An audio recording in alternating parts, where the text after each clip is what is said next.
അബുദാബിയിലെ വിവിധ ദേവാലയങ്ങളിൽ സന്ധ്യാ നമസ്കാരത്തെ തുടർന്ന് തീജ്വാല ശുശ്രൂഷയും തിരുപ്പിറവിയുടെ പ്രത്യേക കുർബാനയും 7 ദിവസങ്ങളിലായി നടന്നു. അബുദാബി സെന്റ് ജോർജ് ഓർത്തഡോക്സ് കത്തീഡ്രലിലെ ശുശ്രൂഷകൾക്ക് വികാരി എൽദോ എംപോൾ, സഹവികാരി മാത്യു ജോൺ എന്നിവർ നേതൃത്വം നൽകി. അബുദാബി സെന്റ് സ്റ്റീഫൻസ് യാക്കോബായ സുറിയാനി പള്ളിയിലെ ക്രിസ്മസ് ശുശ്രൂഷകൾക്ക് ഫാദർ ടിജു വർഗീസ് മുഖ്യ കാർമ്മികത്വം വഹിച്ചു. Abu Dhabi saint Joseph Catholic cathedral, Abu Dhabi Marthoma church തുടങ്ങിയ ദേവാലയങ്ങളിലും പ്രാർത്ഥനകൾ നടന്നു. കഴിഞ്ഞ ദിവസങ്ങളിലെല്ലാം ആരാധനാലയങ്ങളും സംഘടനകളും കേന്ദ്രീകരിച്ച കരോൾ സംഘങ്ങളും സജീവമായിരുന്നു.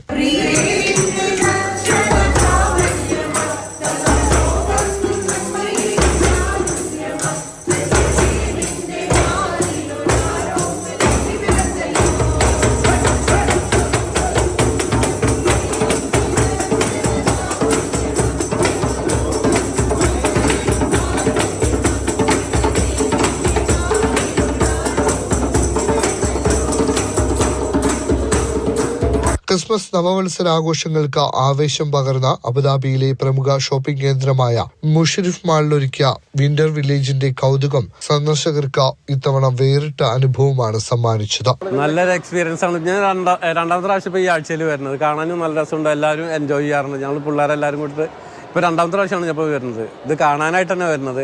അതുമാത്രമല്ല, ഇവിടെ ഈ ലുലു മോളിൽ, മുഷരിഫ് മോളിൽ എന്തായാലും എല്ലാ ഇവന്റിലും എല്ലാം നല്ല നല്ല കാഴ്ചകളാണ് കാണാൻ കഴിയുന്നത്. ഷോപ്പിങ്ങിനൊപ്പം വിനോദത്തിനും അവസരമൊരുക്കിയാണ് അലങ്കാരം രൂപകൽപ്പന ചെയ്തിരിക്കുന്നത്. ക്രിസ്മസ് ന്യൂ ഇയർ പ്രമാണിച്ച വമ്പിച്ച വിലക്കിഴിവാണ് പ്രമുഖ സ്ഥാപനങ്ങളെല്ലാം നൽകുന്നത്. Mathrubhumi news, Abu Dhabi.